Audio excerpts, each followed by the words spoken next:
Breaking news, aktor at businessman na si Dominic Roque tuluyan na ring nagsampa ng cyber libel case laban kay Christopher Min sa Office of the City Prosecutor sa Pasig City. Sabi nga sa post ni Nelson Canlas ang ilang malicious statements and innuendos na sinabi ni Fermin sa kanyang YouTube channel na Showbiz Now na ang naging basihan ng aktor para magsampa ng kaso.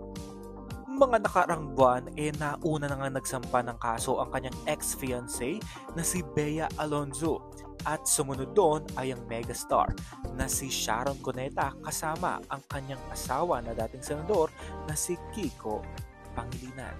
Tila sunod-sunod ang mga kaso kay Christopher Min dahil sa kanyang mga showbiz, mga sinasabi niya sa kanyang YouTube channel na Showbiz Now na.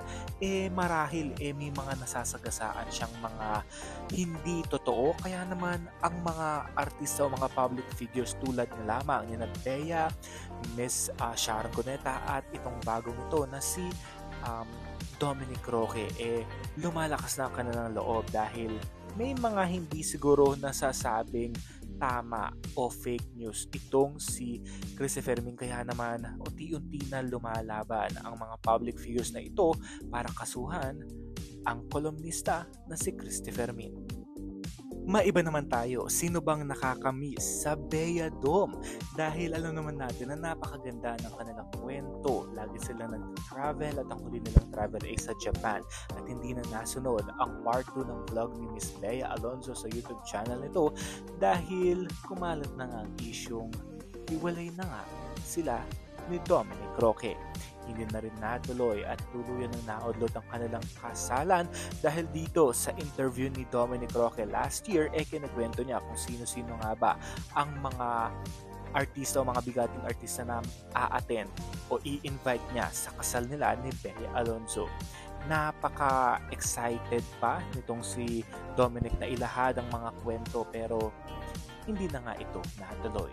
Ito naman ay GMA Gala 2023 na kung saan kasama pa rin ni Beang rumampa sa red carpet. Itong si Dominic Roque suot ang engagement ring nila. Dito mismo yan sa GMA Gala 2023. At ngayon, sabay-sabay nating mapapanood ang GMA Gala 2024 at si Bea Alonzo rin. Siyempre, abangan natin dahil 2 consecutive years kasama niya si Dominic. Pero ngayon, dahil na tuluyan ng hindi na-resolve ang kanilang relationship, lalakad nga ba siya sa red carpet mag-isa? Let's all find out sa GMA Gala 2024 this year.